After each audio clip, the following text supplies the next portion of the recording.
Olá, tudo bem, pessoal? Vocês estão me ouvindo? Cíntia, você me vê?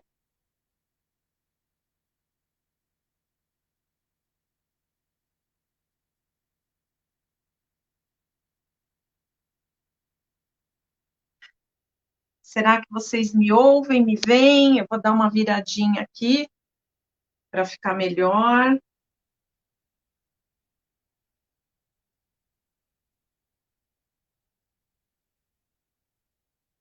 Estão me vendo? Tem alguém aí? Será? Porque a gente está meio atrasado hoje por conta de problemas técnicos, questões da informática. Posso começar então?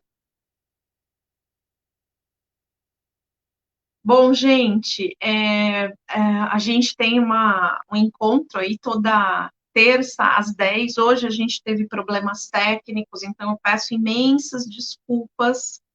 Não sei nem se a gente vai ter ao vivo aí pessoas aí comigo agora, porque a gente atrasou.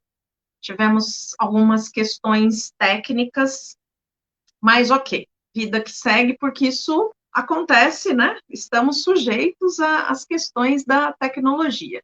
Não sei por que o link não entrava, pedia senha, enfim. Muito bem, mas o importante é que a gente está aqui juntos. Vocês sabem, né? Esse espaço é um espaço criado de reflexão, para que a gente juntos consiga pensar sobre algumas questões bem importantes. Vou me apresentar novamente, né, para caso alguém esteja sendo o primeiro contato. Eu sou Fábia Lima, psicóloga.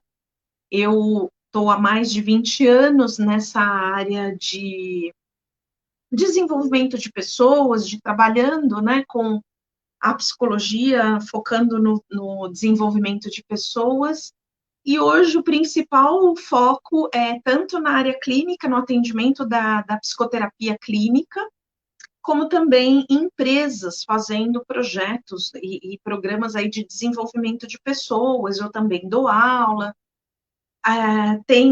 atuo na abordagem da psicoterapia cognitivo-comportamental, e aí dou aula, enfim, faço todos os meus trabalhos dentro da área de desenvolvimento de pessoas. Eles permeiam a TCC, que é a terapia cognitivo-comportamental, ok? Bom, gente, e aí, cada terça-feira eu programo um assunto, um tema para a gente conversar.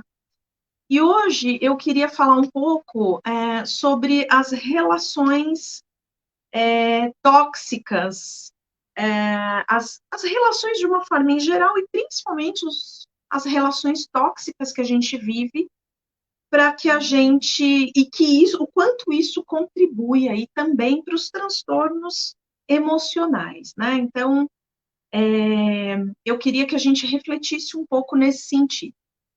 Eu queria saber se tem gente aí comigo, não, não consigo ver aqui, mas enfim, queria que vocês interagissem aí comigo, tá?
Oi, pessoal. Hoje, um desafio, hein? Haja inteligência emocional para lidar com essa tecnologia. Voltou? Deixa eu verificar aqui. É isso aí, gente. Não sei o que aconteceu, eu cliquei aqui e sumiu. Mas, enfim, se acontecer algo, vocês me avisem. Cíntia, você me ajuda aí e vai me dizendo. Eu também estou com o WhatsApp aqui facilmente, então qualquer comunicação você me ajuda aqui pelo WhatsApp mesmo, tá bom? Bom, gente, então, qual que é a ideia, né? Desde terça passada, eu venho falando que a proposta é toda semana a gente fazer um exercício juntos, para a gente, através do exercício, poder refletir sobre algumas coisas.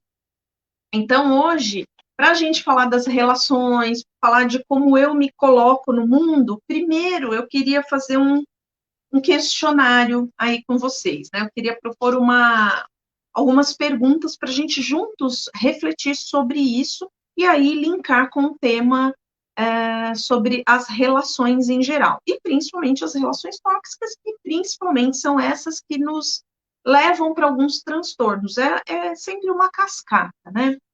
Então, para começar, eu queria perguntar para vocês o seguinte, e aí, se vocês puderem interagir, eu agradeço, porque isso torna mais rica a nossa conversa, né? Então, eu queria que a gente pensasse, assim, numa escala de 0 a 10, o quanto eu proporcionalmente faço desta maneira, né? Então, eu vou fazendo perguntas e a gente vai refletindo juntos através delas, né? Então, por exemplo, hoje, né, numa escala de 0 a 10, qual a intensidade que você percebe que você atua nessas questões que eu vou falar? Então, por exemplo, você percebe que tem desempenho ruim em alguma área específica da sua vida? E qual área? Então, vocês lembram que a semana passada nós falamos da roda da vida, né? Aquela mandala, que embora ela saia meio desconfigurada aí para vocês, mas vocês conseguem ver que é uma roda onde contém aí os 11 pilares da nossa vida. São os 11 pilares que nos compõem, tá?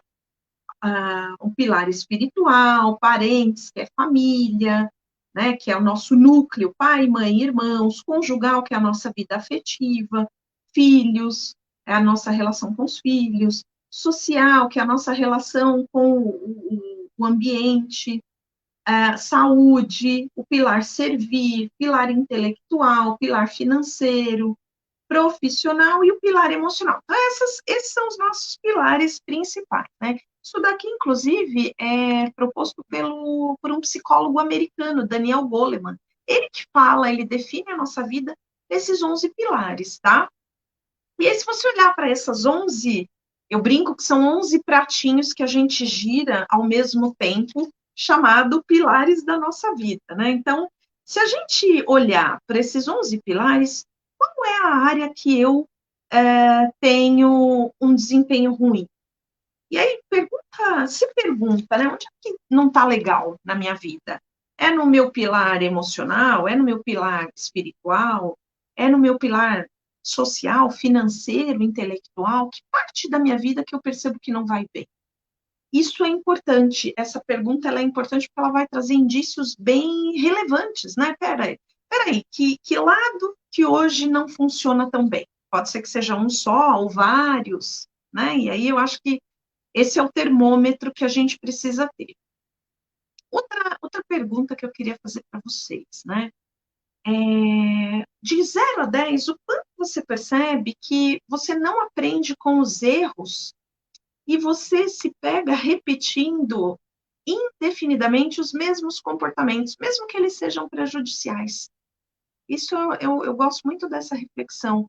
Mesmo você sabendo que aquilo é um comportamento que não faz bem, que não te auxilia. Pelo contrário, te coloca numa situação ruim sempre.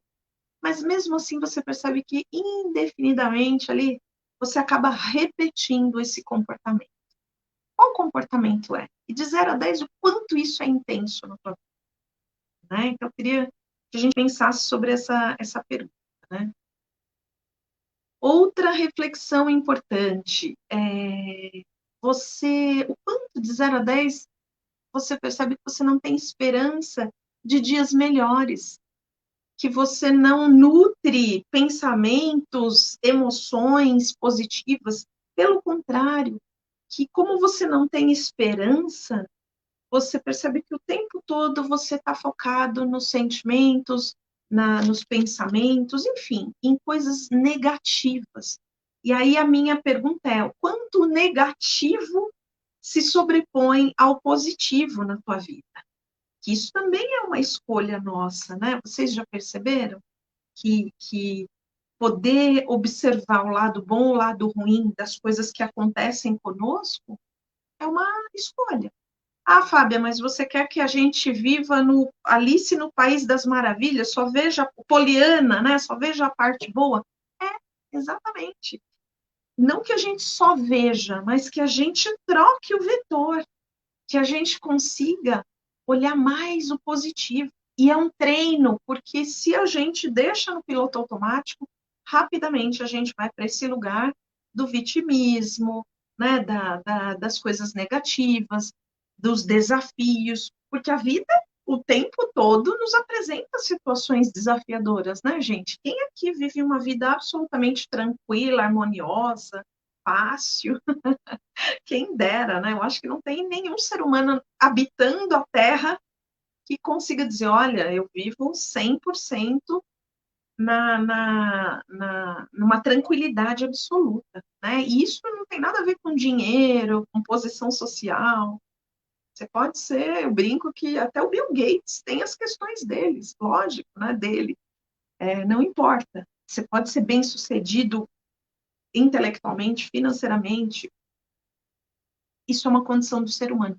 E aí a pergunta é essa, né? O quanto você olha para o positivo ou fica focando no negativo. E tudo que a gente dá foco expande na nossa vida. Então, se eu só foco no ruim, na dificuldade, o quanto isso toma uma proporção muito maior na minha vida, tá? Então, essa é uma pergunta importante. Outra pergunta que eu queria fazer para a gente refletir aqui sobre essas questões, né? O quanto você tenta mudar, ou pelo menos gostaria de mudar os outros?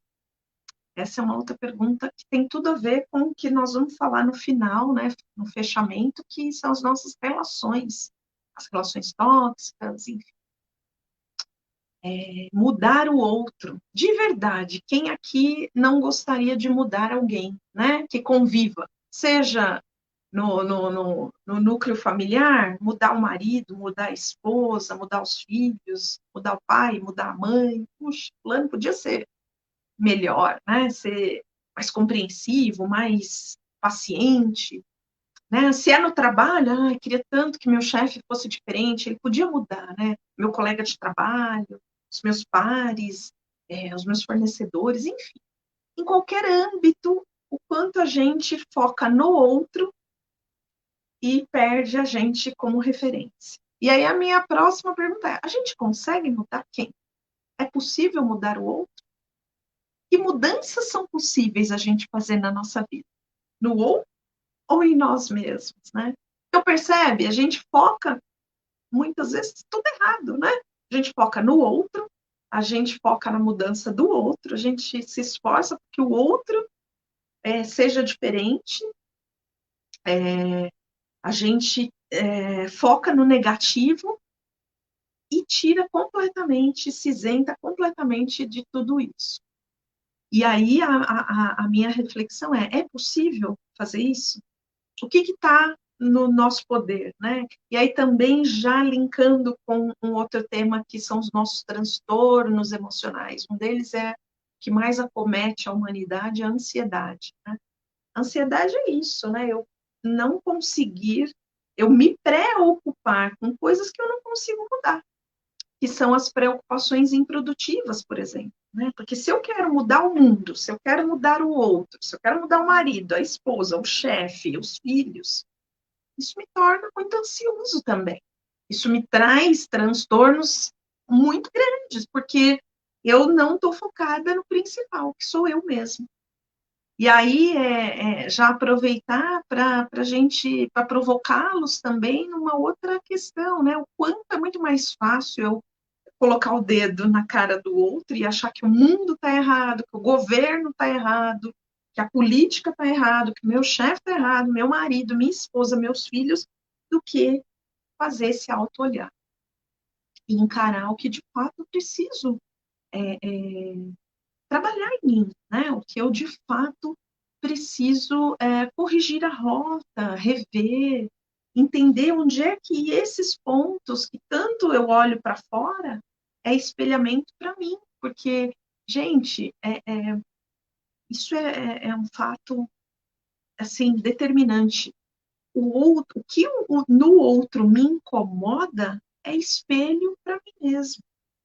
Então, um exemplo prático, né? Se eu olho para o meu chefe, ou para o meu marido, enfim, e falar, eu não gosto da arrogância dele, talvez essa arrogância seja minha, né? Arrogância no sentido assim, eu olho no outro, não gosto, repudio, mas será que essa arrogância é de reconhecer que eu preciso mudar?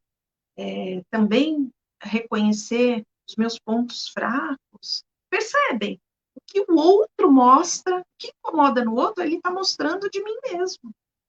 Eu sei que é até contraditório, bem capcioso, né? Mas veja se não faz sentido. O que você mais tem de incômodo com a pessoa, com as pessoas ou com o mundo, aquilo diz sobre você. Só que, claro, é muito mais fácil falar, o problema é do outro, né? O problema é do marido, da esposa, do chefe. E não falar, nossa, o que será? Né? Qual é o reflexo? Onde é que bate isso em mim? Onde é que eu tenho que olhar? Onde é que eu tenho que ressignificar, né? Que é o tema desse nosso encontro de toda terça-feira, tá? E aí, que mais? Outra pergunta para vocês desse exercício que eu trouxe, né? Você é compulsivo em reclamar e criticar? Isso é importante, gente. Quanto nós o tempo todo estamos para fora, né? Então, eu estou criticando, eu estou julgando, eu estou reclamando, de novo, né? Dando foco naquilo que é ruim, naquilo que eu não gosto. Já perceberam o quanto a gente fala das coisas que a gente não quer, das coisas que a gente não gosta, das coisas que a gente tem medo, daquilo que eu tenho mais pavor? Olha o tempo que a gente investe em tudo que a gente não quer. Ao contrário, né? De focar naquilo que é bom, nas mudanças, naquilo que eu preciso, naquilo que eu gosto, naquilo que me faz bem. Então, outra reflexão muito importante, quanto você tem colocado força nos julgamentos e nas críticas do outro. E vocês já perceberam que quanto mais eu critico o outro, eu também, é porque eu faço essa crítica a mim mesmo. Então, se eu julgo o próximo, é porque esta crítica, esse julgamento também está em mim. Então, a mesmo conceito, a mesma premissa. Se eu olho para o outro, se o outro me incomoda e eu julgo, eu aponto o dedo, eu critico, é porque isso eu faço comigo mesmo, né? Então, nossa, fulano, nossa, ciclano,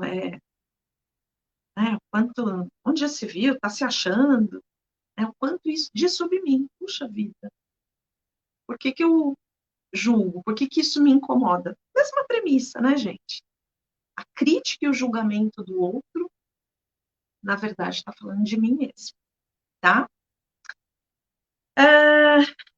Outra reflexão que eu queria trazer. O quanto você está sempre culpando alguém ou as circunstâncias das suas dores. Né? Já perceberam quanto a gente faz isso? Quanto eu coloco nas costas, né, do outro as minhas dores? Ah, eu não fui bem sucedida porque eu tive filhos e eu precisei me dedicar à minha família, né? Sei lá, tem vários exemplos aqui que eu ouço na minha prática clínica, né, com os meus pacientes. E a minha questão é sempre essa: o quanto a gente, de novo, terceiriza o nosso auto-olhar, nosso autoconhecimento, culpando os outros daquilo que são incapacidades ou dores que são minhas, né? Eu tenho uma paciente que eu atendo, um rapaz que eles teve uma separação, ele era casado, se separou da esposa e ele não consegue refazer a vida dele, não consegue retomar, não consegue, tá preso, né? Colocou essa algema ainda dessa relação que ele viveu. E aí ele culpa quem disso? Essa ex-esposa. A culpa é dela, né? E aí ainda para complicar ainda mais, eles têm filhos e aí a relação, eles precisam, né, estarem o tempo todo em contato, e isso torna ainda mais difícil a relação para os filhos e tudo mais, e aí a culpa é de quem? Da ex-mulher, né? Então, em nenhum momento o nosso trabalho na psicoterapia é esse, o tempo todo é olhar qual é a referência que ele tem de si mesmo, né? Por que está tudo despejado nessa ex-esposa, nessa relação que ele viveu? E não toma nenhuma autorresponsabilidade. Porque, inclusive, quando eu terceirizo, né, gente, é muito mais fácil. Isso, quando eu falo que a culpa é do outro, isso me isenta de fazer alguma coisa, né? Porque não tem nada a ver comigo, é o outro. Então, a minha provocação aqui é quanto a gente tem terceirizado, tem culpado e reclamado, né, da vida e colocando a culpa no outro, inclusive para se safar, para se isentar de mudar, de rever, né? Ai, que legal, tem a Hélia. Eu me culpo a mim mesma por adiar a maternidade. Já fiz tratamento de fertilidade e nenhum resultado, não tiveram resultado. Estudou, apostou na vida profissional. Entendi, Hélia. E aí você se culpa por adiar a maternidade. Tá. E aí você culpa você mesmo. Então você está se autorresponsabilizando.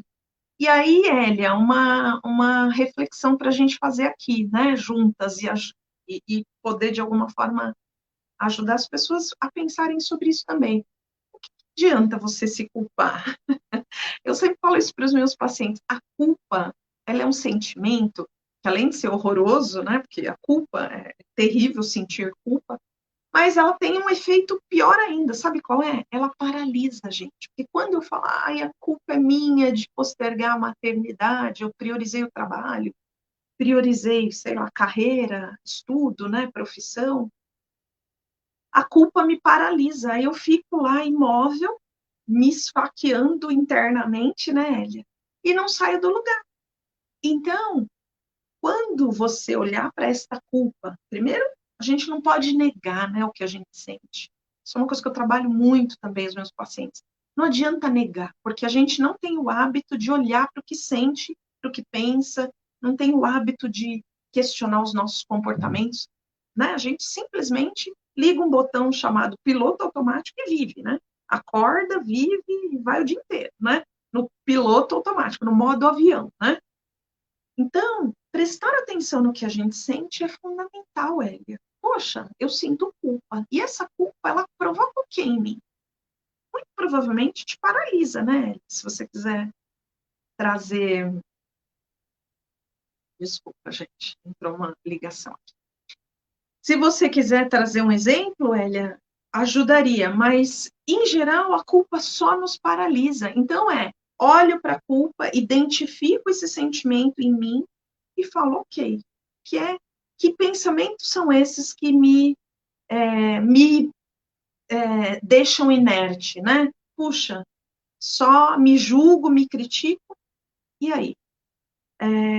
Eu preciso transformar isso. Será que esses pensamentos que essa culpa traz são verdadeiros? Puxa, eu preferi a carreira, eu preferi os estudos. Ok, e o que eu posso fazer de agora em diante? Né? Outra coisa importante, gente, a gente só faz o que a gente sabe, né? Então, se a gente fez daquele jeito, Hélia, é porque era o que você podia fazer naquele momento. E o legal é, como você está se revendo, está tomando consciência de algumas coisas agora, Aproveita, que esse é o ponto de mudança. Tá bom, até então, até aqui foi dessa maneira. O que é que eu posso fazer de diferente? Como é que eu posso me conhecer?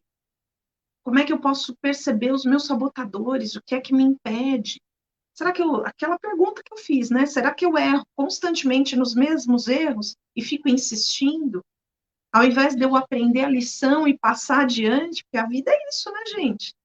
Vocês já repararam que na vida é assim? É igual a escola. Se eu não presto atenção no que eu estou errando e não corrijo, a vida repete, faz eu repetir de ano. Aí eu volto tudo de novo. E os problemas se apresentam novamente. E é muito louco, né? Porque é inconsciente tudo isso. É do que eu mais fujo, é o que mais aparece na minha vida repetidamente. As situações que eu mais tenho medo, corro, ou me saboto, ou dá errado, são as que sempre aparecem para mim. E aí a gente fala, eu tenho dedo podre, eu sou azarada, eu não dou sorte. Aí a gente terceiriza muito, né, gente? Será?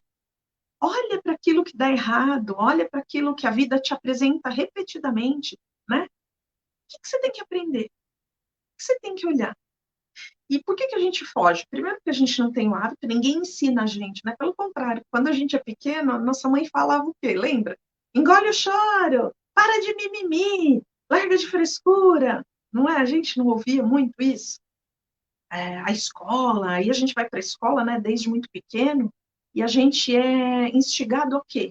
A ter um racional desenvolvido, né? A inteligência, o cognitivo. Eu tenho que dar respostas adequadas para aquela a comunidade que eu vivo, naquele lugar que eu pertenço, né? Porque a gente quer pertencer, quer ser reconhecido, e aí não cabe muito dizer o que sente ou mostrar fraquezas, né? Porque mostrar sentimentos, admitir o que sente, nos remete à fraqueza, né? Quem muito sente, quem fica muito nessa coisa de, tô sentindo culpa, eu tô sentindo medo, eu tô sentindo, não é muito bem visto, né? Os homens que o digam, né? O machismo estrutural, então, que o diga. Imagina, homem, então, jamais pode sentir, né? Porque o homem que sente muito é meio frescão, né?